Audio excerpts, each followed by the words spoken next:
breaking news. Hello everyone, I'm Kristen Remington. We're interrupting your current program to bring you breaking news about the cyber attack that's crippled Nevada State Services.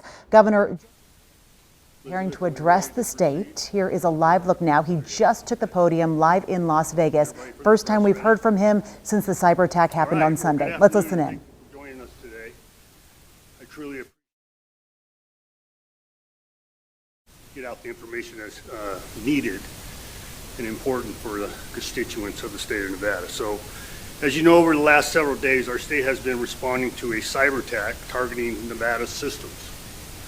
While this incident has posed challenges, I want Nevadans to know one thing clearly. Our government and our partners acted quickly and effectively to secure the critical services our communities rely on.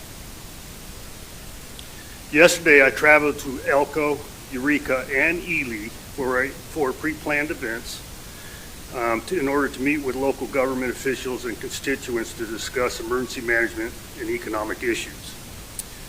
I understand my presence was noticed in yesterday's press conference, and I appreciate the notice. But as you work through the crisis model, the crisis phasing, I participate in the mitigation and preparedness to prepare for a crisis, and that is my role as your governor. Additionally, my role is to be front-facing during the response to the crisis, in which I was intimately involved on an hourly basis, providing the resources and the garnering of partnerships to respond to the crisis. And eventually we move into the recovery piece of the crisis, and that is more of a technical response provided by my directors and the experts in the recovery that is necessary in response to any crisis. And subsequently, I felt comfortable in being absent in yesterday's press conference. Yesterday's press conference and today's press conference is nothing more to give an update on the current investigation, the recovery, and how we're going to continue to operate into the future. So I want everybody to have a confidence with that behavior moving forward. Today's a similar briefing to our Southern Nevada media partners so that we can continue to get constituents the information they need. With that, first and foremost, I want to thank the men and women of our state's IT teams and our federal partners at the FBI and the Department of Homeland Security. Thank you. Their professional response prevented this attack from doing any greater harm. And I don't say that lightly. As you can imagine, there's a lot of moving parts during a crisis, no matter what it is, form or fashion. And we rely on our partners and even third-party vendors to help us in this endeavor. And I'm here to tell you they've done a robust response. They are acting quickly, and they continue to act as we move forward through the mitigation of this. As the federal law enforcement works to address the attack and attackers, we are working to restore services at the state level.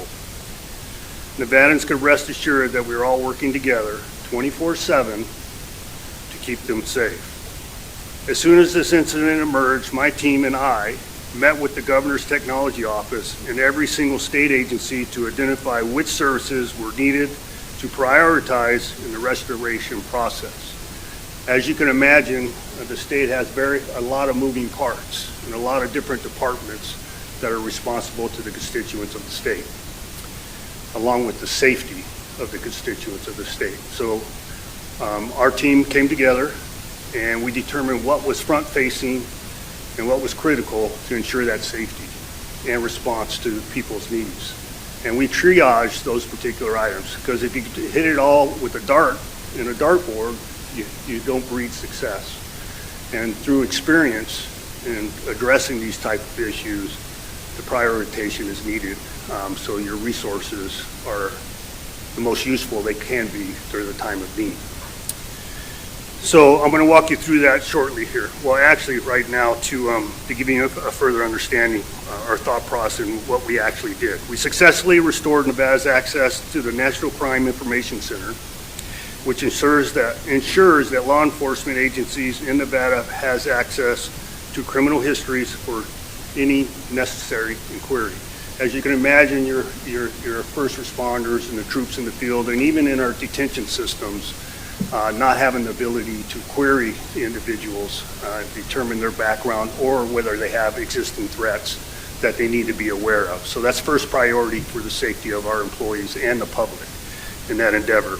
We also restored the access to the National Instant Criminal Background System, which allows law enforcement to check criminals' backgrounds, which is very important and vital in the need to evaluate their eventual arrest and or incarceration or removal. State payroll has distributed normally, State payroll has distributed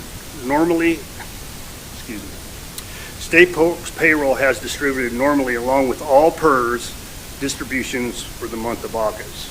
In other words, all the employees involved in state government are getting paid as long as the retirees and their stipends that they receive on a monthly basis. And the Pupil Center Funding Program was also successfully transmitted to the bank this morning, is on track to be in the recipient's bank accounts by Tuesday. If you have questions reference that, that is nothing more than how we fund the local districts and the funneling of financial support through the state and ensure that the education system and the students continue to learn through the process. As we would continue our recovery for constituent-facing services, I want to ensure that Nevadans have a clear, reliable access to information about how to navigate this situation. That's why today I'm announcing two key resources for Nevadans. An expanded 211 phone line. Now, instead of just providing information on accessing DHH systems, health services programs, Nevadans can receive up-to-date information on how to access state services during this recovery period by dialing 211 or visiting nevada211.org. And we will present those up on the screens to ensure everybody gets the accurate information. The central website, which is www.oem.nv.gov/recovery, and I know nobody wrote that down that fast, but we will ensure that that information is portrayed, and hopefully you can convey that to your listening audiences. This site will serve as a single source of truth for all information related to this incident. Whether you're looking for updates on services, security guidance, or recovery timelines, this website will have all that you need. The information will be updated, it'll be a living document, and the Q&A is very robust on that for pending questions or assumed questions. So after my remarks today, my Homeland Security Advisor, Tim Robb, will detail more of our triage efforts today. Not yet, Tim. We will also have several agency directors here today to provide critical updates on state services under their purview. Today we will hear from Director Tanya Laney, Department of Motor Vehicles, Director Richard Whitley, Department of Health and Human Services, Director Stacy Weeks, Nevada Health Authority, Director Chris Sanchez, Department of Business and Industry, and Director Chris Sewell, Department of Employment, Training, and Rehabilitation. All front-facing services. I think it's important for our constituents to be aware of where we are, where we are going, and our current situation. Okay, so now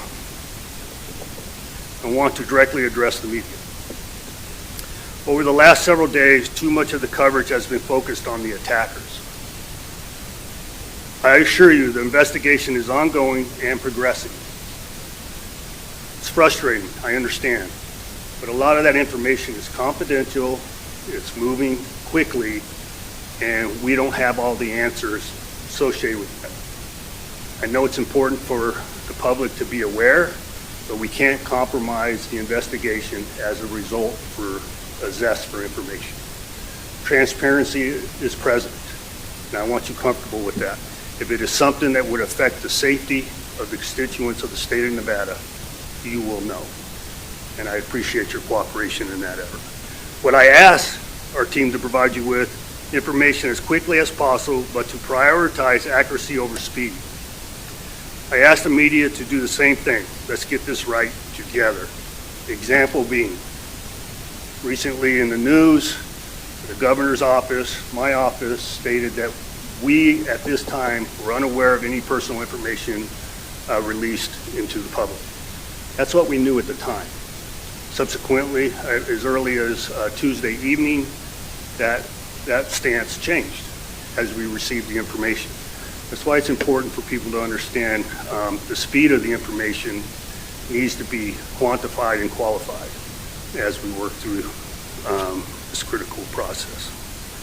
So let's keep the public informed, and as interesting as parts of this may be, it is just as important for the people of the state to know where to go for information and who to contact if they have a problem. I ask for your cooperation in that endeavor. Please highlight the 211 phone line, share the recovery website, help us get the word out about resources available to the public. Nevadans need clarity and confidence, not fear or speculation. Our state is resilient. We will emerge from this incident stronger, more secure, and more prepared for the future. Together with hard work of our IT professionals, the cooperation of state employees across agencies, and the support of all Nevadans, we will move forward. I assure you that, with total confidence. With that, I'd like to invite Director Tim Robb up to speak further about the state's ongoing recovery efforts. As I leave the dais, obviously we will do Q&A at the conclusion of this. I want everybody to be aware I am fully engaged, have never lost contact with any of my directors, and as early as 24 hours a day, as constant as 24 hours a day, there's been constant conversation. I have never been unavailable as your governor during this crisis. Thank you. Thank you very much, Governor. Again, my name is Tim Robb. I'm the Governor's Homeland Security Advisor. I'm going to give you a quick update on some of our prioritization efforts. So at the Governor's direction and in consultation with all of our state agencies, we've worked really hard to identify those key things that need to come back on so that we can provide the services that Nevadans need. We are doing that constantly, and that document is changing as we are able to get certain systems up. We're able to bring other things higher on the priority list. So the governor went over several things that we've been able to accomplish over the past few days, and we continue to make a lot of progress. We have restored internet service to the majority of our state infrastructure.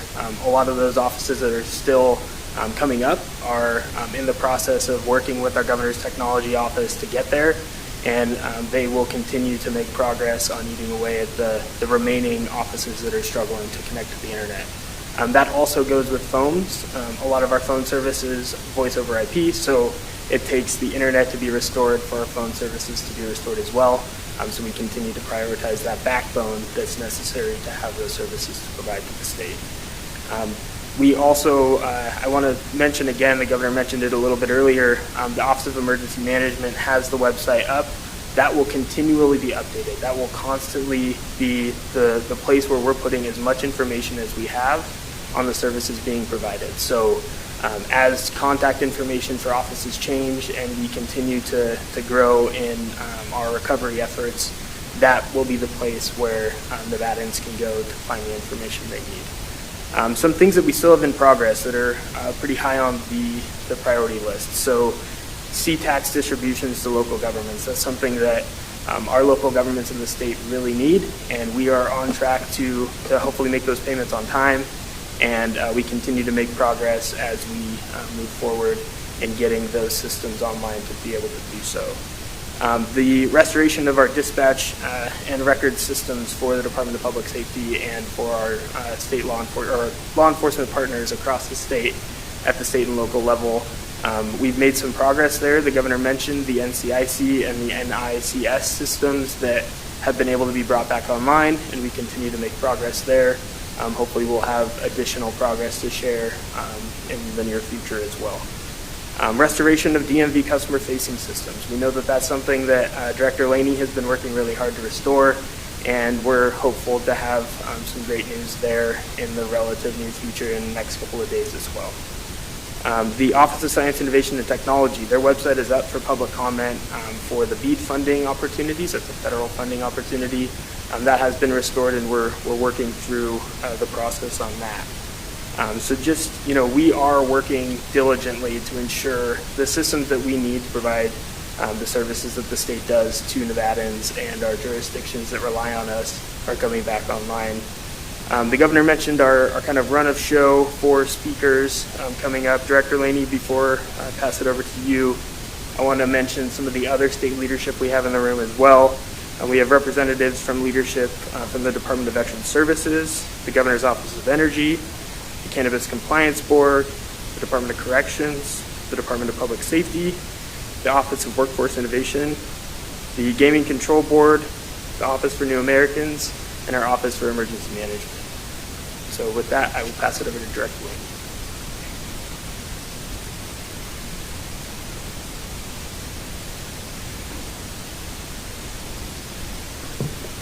Good afternoon. I'm Tanya Laney, and I'm the Director of the Nevada Department of Motor Vehicles. We understand the DMV is the most recognized and accessed public agency in the state of Nevada, but we want to remind our citizens that this statewide outage is impacting almost every state agency's operations and connectivity that impact safety, and Health and Human Services fields need to take priority over the DMV services. That being said, the Governor's Technology Office, in cooperation with the Nevada DMV's Information Technology Team, are working around the clock for resolution in reconnecting the public with the services that we offer.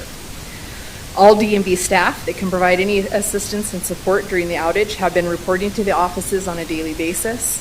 Any staff fully impacted by the outage are ready to return at a moment's notice to resume activities, and as of today, that is 100% of our staff that are in office. Absolutely every available staff member and vendor are all hands on deck with triaging possible solutions to get us back up and running as quickly as possible.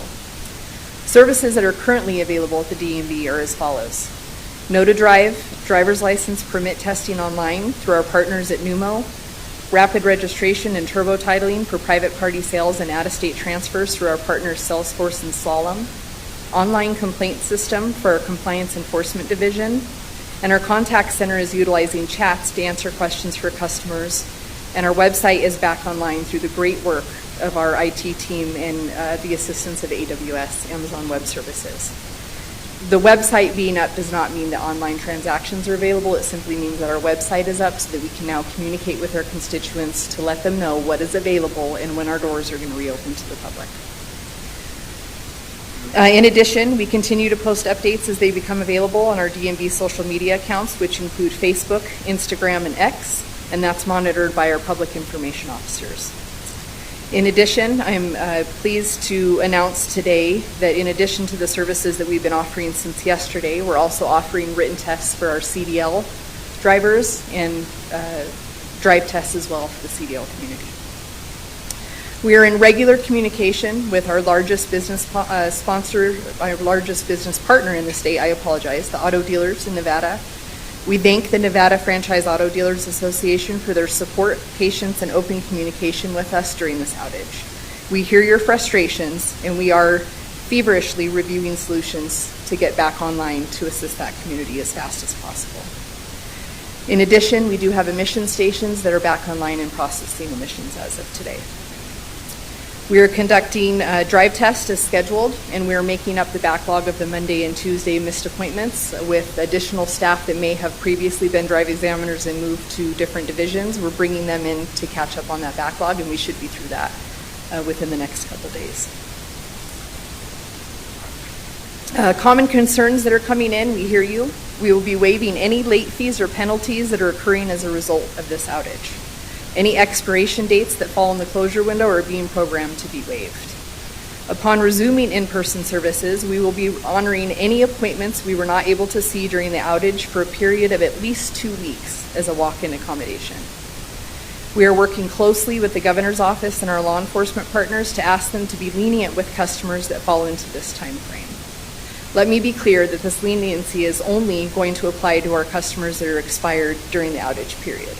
We also hear the community when you're telling us that you feel like this is post-COVID times where individuals are going to use this as an excuse to drive around unregistered for another amount of time. We are paying attention to that, and this will only apply to the outage period, we can assure you. We are working closely with the governor's office to address any additional waivers or exceptions that may be needed in the coming days if we see that there's impact to other business areas outside of driver's license and registration that we've not thought of through the outage with expiration dates. Important note, we are asking the public to be very cautious of any services, third-party industry members that are stating that they can perform DMV services or really any other state agency services for that matter during this outage. If we are shut down, they also cannot perform these services, and we do not want to see our constituents fall victim to an unfortunate situation during the outage of exorbitant fees and being taken advantage of because of this outage. In closing, we greatly appreciate the governor's office and our fellow state agencies.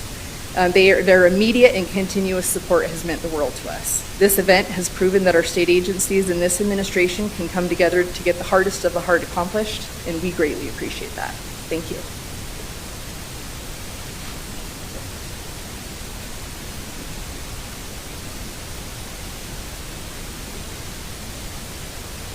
Hi, my name is Richard Whitley. I serve as the Director for the Department of Human Services. We provide in our agency a wide variety of services that people are in need of. We do it in multiple ways, largely with a website. Access Nevada is a way to apply for the supportive services, everything from Medicaid application to supplemental nutrition assistance program, SNAP, or sometimes called food stamps, temporary assistance for needy families, that's cash assistance. These all serve people who are experiencing poverty in some way or have meta criteria of eligibility due to financial circumstances. That's been our primary entry point, and that system is not accessible right now. But what is accessible, and I provided this yesterday and will provide it again, the welfare and social services offices are all open, and people who come to the office, their applications can be processed. Staff do have access to the internet, but our website is not open. So just to distinguish that in-office welfare and social service offices are open and the applications are being processed. But in social services, we always have new people coming in and we have existing clients. And for us, the big concern has been what impacts the largest group of people, but certainly if you're a person in need, whatever you need will impact you. And so we certainly appreciate it, the governor's reference to 211. It's why people may come to our offices and have a need, but it gets revealed that there are other things they need as well. And we work that way, so and by we, I mean the staff in those offices work to get people what they need, regardless of whether we determine their eligibility or not. So they navigate people. That eligibility is not disrupted in the offices. But our big concern was existing clients, and particularly in the SNAP program, Supplemental Nutrition Assistance.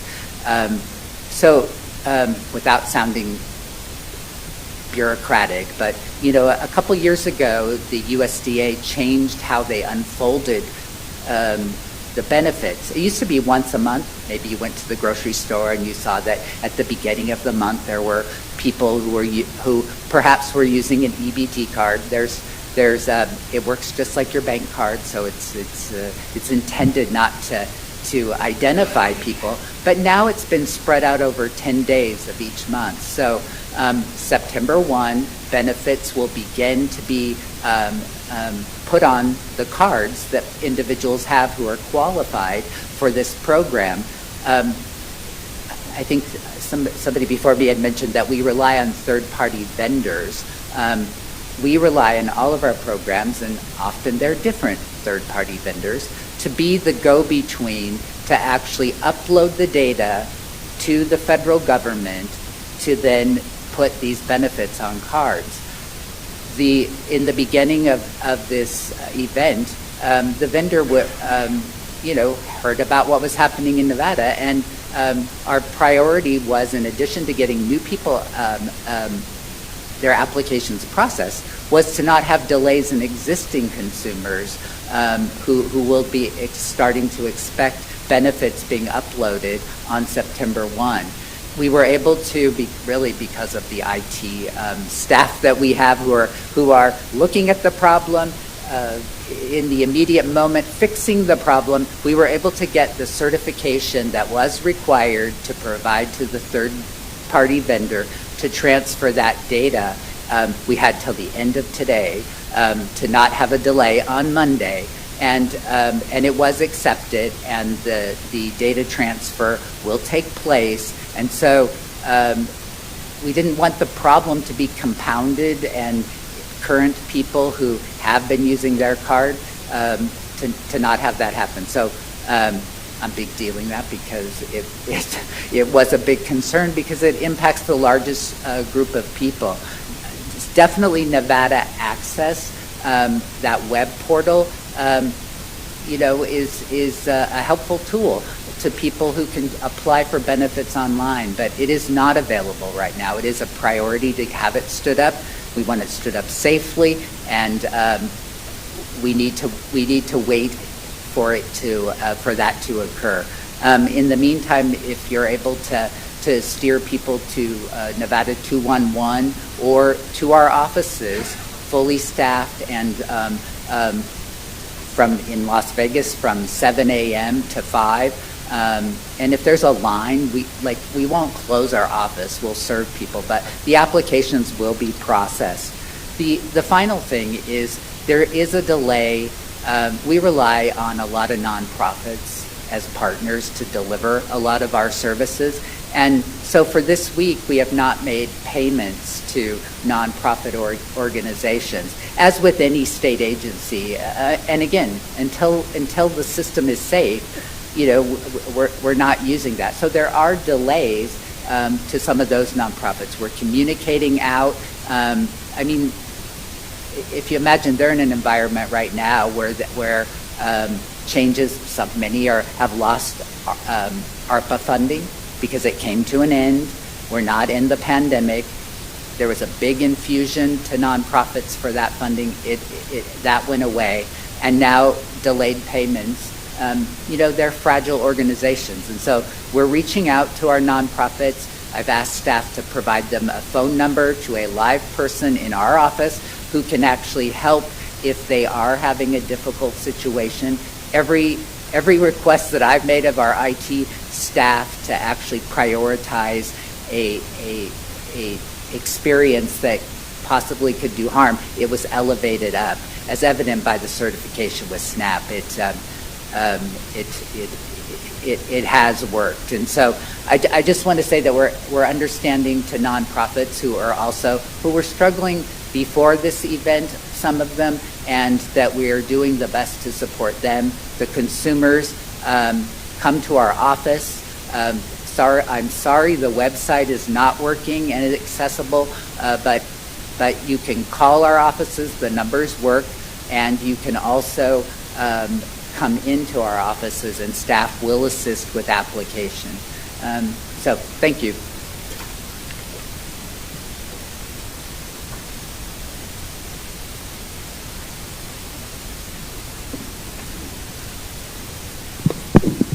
Good afternoon. Hopefully you guys can hear me. I'm Stacy Weeks. I'm the director of the Nevada Health Authority.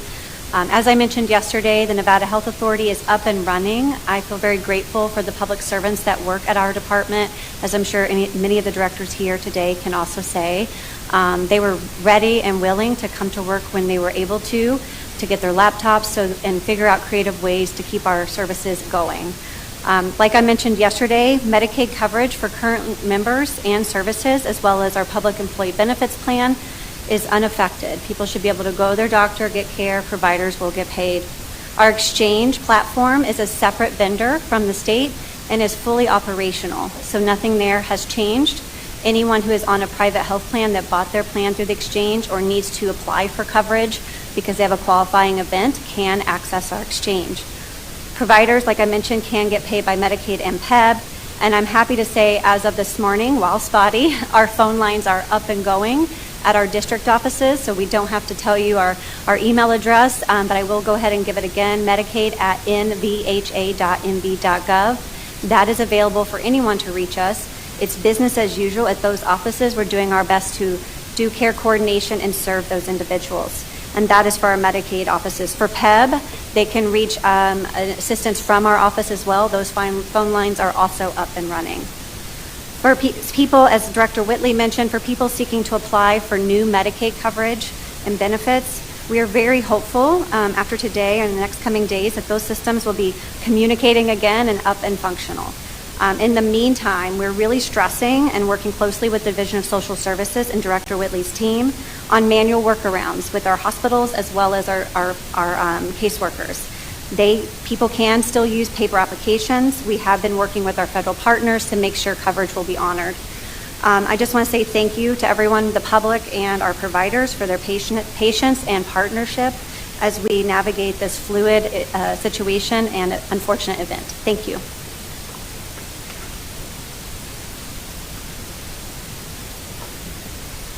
Good afternoon. I'm Chris Sanchez, the Director of the Department of Business and Industries, Nevada's regulatory agency. I also want to just thank everybody for their patience as we're working through this process. Please know that the information I'm providing today, along with the appropriate contact information for each of our divisions of the department, will be posted on the department's Facebook, X, and LinkedIn. First, I want to mention that at Business and Industry, we understand that our job is to ensure that Nevada's licensed professionals can continue to keep our economy moving. If you require licensing services from the division within the Department of Business and Industry and have been unable to meet a licensing filing deadline because of the outage, our agency will work with you. Similar to the DMV, we'll have a 2-week period where you can get your application processed. We will waive any late fees, and our goal is to continue to ensure that you can do the work that you're all doing. We just ask that you have your paperwork ready, dot all your I's and cross all your T's, and we'll get you processed very quickly. All agency hearings scheduled that have been affected by the outage have been postponed. We want to make sure that we have full transparency and everybody is able to attend the meetings and the public forums that they can. And so we've postponed those meetings and we'll be rescheduling. So once we are fully up and operating, you can check our website. Our website is up. We were able to migrate to a new web platform about 2 weeks ago. And so the Business and Industry website is up. It's not perfect because it's new and we were perfecting it. But nonetheless, it does have a lot of the basic information that you may need pertaining to our agencies. And our social media accounts are being updated every day to reflect the current state of our agencies.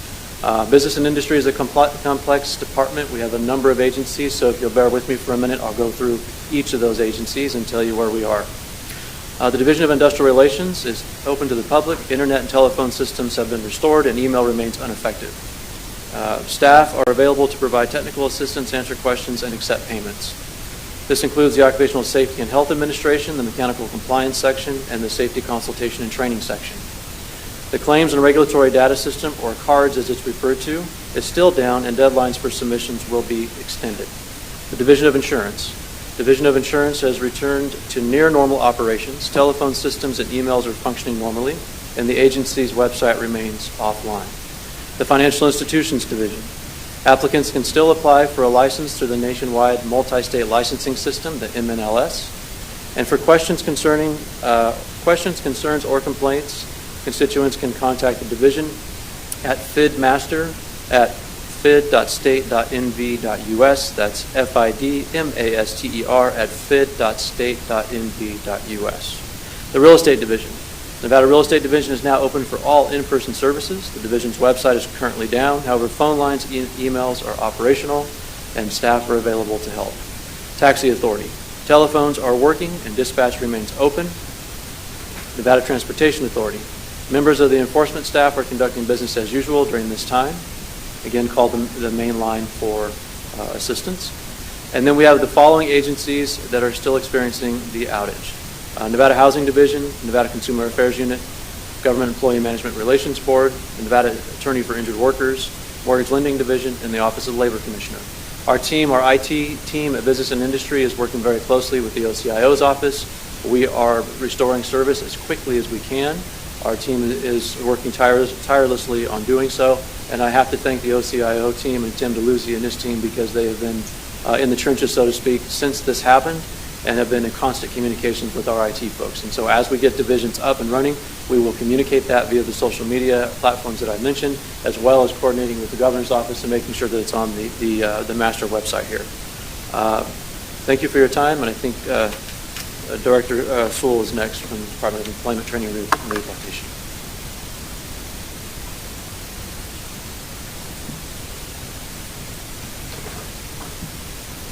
Good afternoon.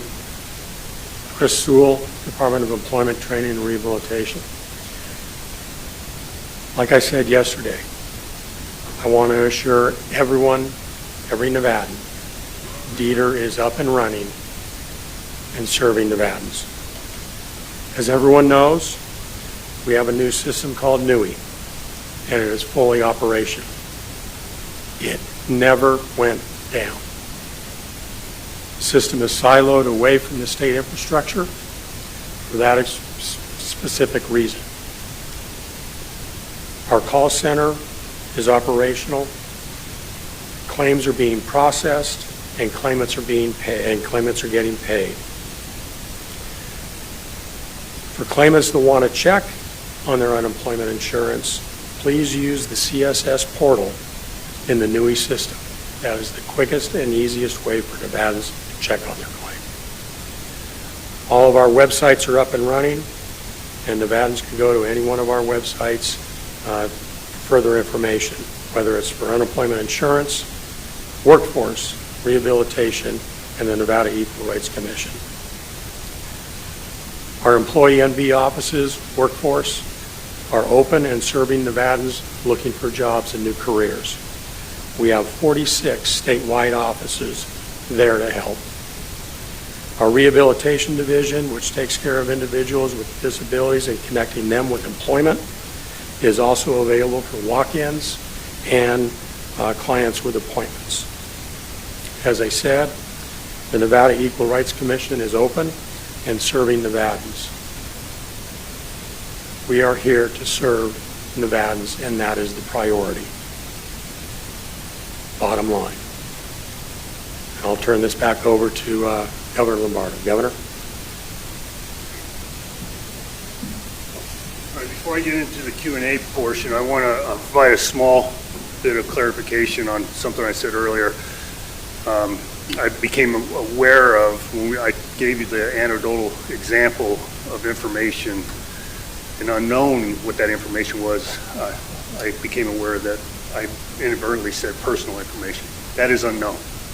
We know that some data has been extricated, but we don't know what that data entails at this point. And we'll work through that process. And if it contains, if we eventually find out it contains personal identifiers, obviously we will make that public as soon as possible. So, questions?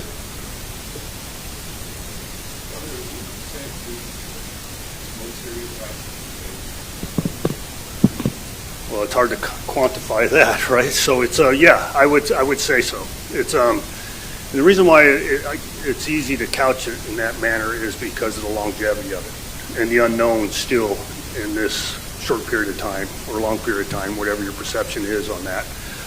But it has a definitive effect on a great deal of people, not a small group of people, which is concerning. And as we work through the process, hopefully we'll be able to provide answers in short order.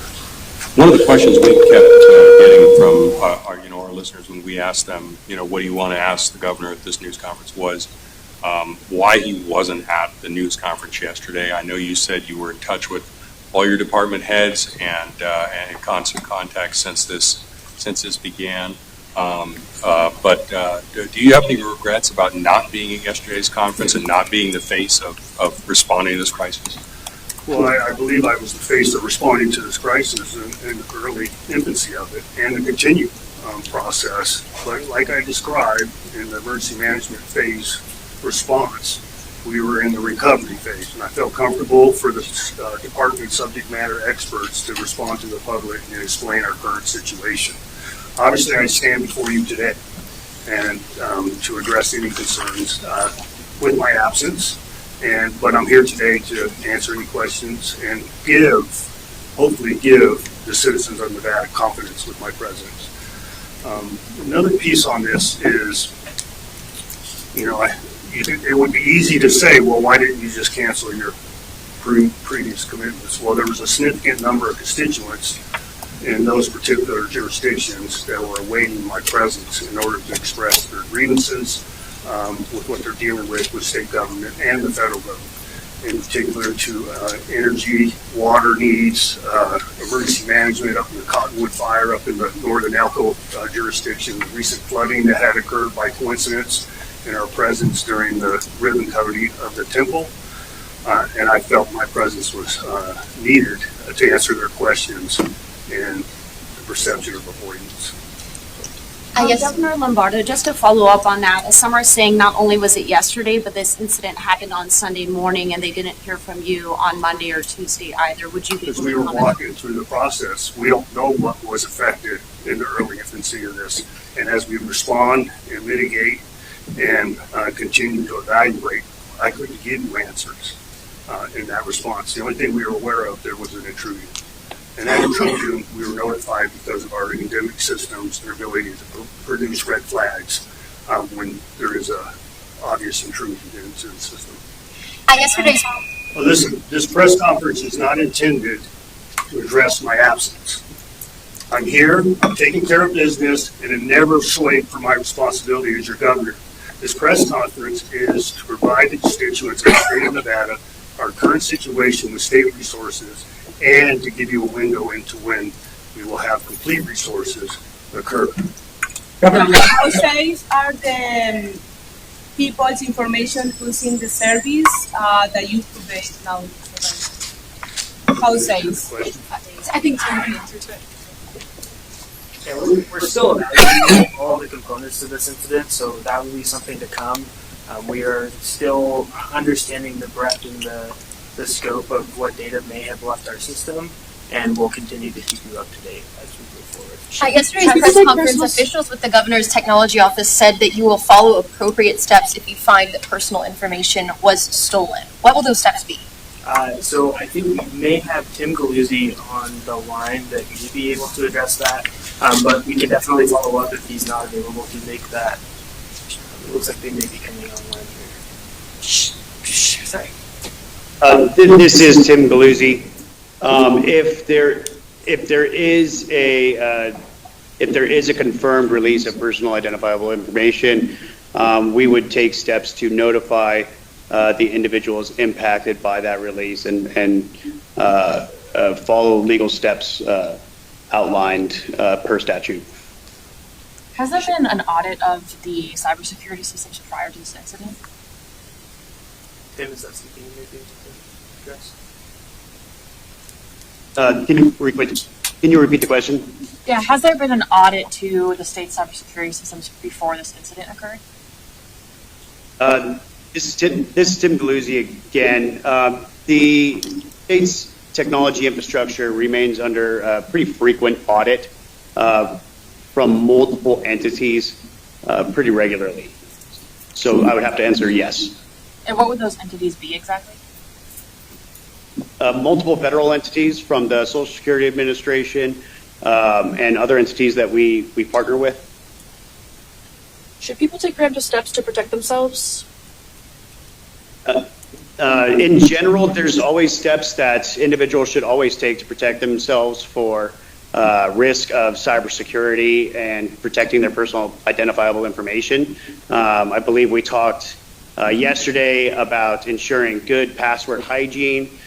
We always recommend that people are always cognizant of phishing attempts, ensuring that we're not clicking on suspicious links, and just being wary of who's sending you emails, etc., and just becoming cyber aware and just understanding what threats might exist out there. You mentioned about public information. There's no evidence that that has been taken, but I know a lot of locals, they are telling us that they're scared. They're worried that this is happening. What would you say to them, the people who are worried about this? Have patience. Have patience. Right? We understand their concern, and it's our first priority. Our first priority to inform people if their information has been compromised. We can't say that currently. Okay, as we work through our third-party vendor to address this particular issue, we can get that information out as soon as possible. And as a follow-up, so many people are wondering how this can happen, how, a statewide closure of this magnitude can happen. Well, it's not a statewide closure. Sure. I'm going to provide that clarification. There's certain departments within the state that have been affected. The state in totality has not been affected. We don't have a single point of failure in the state systems, and that's by design. All right. So as Chris Sewell mentioned, the Department of Dieter, it is siloed separately to prevent those type of issues from happening. So unfortunately, this one was compromised, this particular silo. So we worked through it, and we're working through it, and I understand everybody's frustration. I'm frustrated. I wish I had the answers currently, but I have confidence in our response and our continued evaluation of the systems. Are the only agencies... I'm going to address your question that you presented earlier. So the mitigation factors and the firewalling and the prevention happens internally also. As a matter of practice within our IT services here at the state, passwords are changed, ordered to be changed constantly and timely in order to have access to the systems because of this particular concern. So we are always evaluating our existing systems. Do you have is there a state policy? Steve, go ahead. Okay. Is there a Tim said yesterday this was a ransomware attack. Does the state have a policy in terms of how you deal with the ransomware attack? In other words, you will never pay or you will pay under certain... There's no absolute policy, but all those are under consideration. We do have an insurance policy that helps us in that decision making, but we evaluate the need to rebuild versus to pay a ransom at any time. Kyle Peach, KLAS TV. Governor, one of the speakers said, for instance, he wasn't paying nonprofits, quote, until the system is safe. Are your systems offline because they're still compromised, or in other words, are you still under attack? Not necessarily under attack or compromise, but to ensure that they're safe. But are you under attack? At this point, no. Are the only agencies not affected on their own cloud services, and is there a reason why some agencies had cloud backups and some didn't? I'm sorry. One more time. Sorry. So some agencies, are the only state agencies not affected, are they the ones on cloud, had their own cloud backup, and is there a reason why some agencies had cloud backup and others didn't? We don't have a single point of failure across the entire state. Okay. And that's the reason why they're siloed in different silos. Okay. Governor Anders Gear, CBS News. Last year, Fulton County, Georgia, home of Atlanta, was hit by a ransomware attack. They refused to pay and ended up rebuilding their systems from scratch. Is that what's happening here right now in the state of Nevada? You guys are building essentially from your backups? We are currently evaluating the best path forward. But while we're evaluating that, we are rebuilding our systems as we speak. And is that what is adding to the length of duration as to getting back? Yes, as you can imagine, the complicated systems and the amount of data that is within the system, it takes a long time for the merge of that information and the production ability to use that information. So any cyber attack, no matter what the intrusion level is, it's a very difficult situation to mitigate, and we're working through that process. Can you provide any comment on the cyber criminals' identities or motives, and if their actions are tied to other incidents across the state? Not this time. Have they contacted you? I'm sorry? Have the attackers contacted all that information? We know that there was an intrusion, and we're evaluating how the intrusion occurred, and currently CISA from the federal government is evaluating whether there's a demand or the ability to receive additional information. Are you able to and identify the person. So that's not clear, though, that there's been a demand. Still, absolutely. No, it's clear there's been an intrusion. It's not clear a demand, what the motive was. So, are you able to share what the ransom is? And then my second question. The answer to that question is no. I just answered. Okay. The second part is you are mentioning Dieter and how this worked out for them to stay up. Will more departments now be siloed moving forward if this happened again, that they would be up and running immediately? Well, that's a complicated process, right? We've done a good job up till now in siloing a significant amount of our work for product and production and the ability to use state resources. And we'll determine whether that's a linchpin in our ability to function into the future. Obviously, we're going to, after action this to the T, and determine how we can do better. Governor, what was Nevada's level of preparedness to handle an event like this? Were you prepared? Was there any? I'm absolutely confident in our level of preparedness. Now, this isn't, nobody's been in a cave or under a rock in this past history. We're aware our casino environments have been intruded upon, our local businesses have been intruded upon, not just in Nevada, but the entire nation, in the entire world. So it would be malpractice not in order to triage that, provide defenses against something like that happening, but you're always aware in the back of your mind it could happen. And that's why it's important for people to understand the emergency management phase in responding to a crisis. And the first two phases is mitigation and preparedness. Mitigation is preventing it from happening. Unfortunately, you can't prevent everything from happening. All right? Example, this case. And the preparedness is, red teaming and doing everything you can, tabletop exercises, and have third parties attempt intrusion into your systems. We have done that. Unfortunately, they had access into our systems, and we're evaluating why.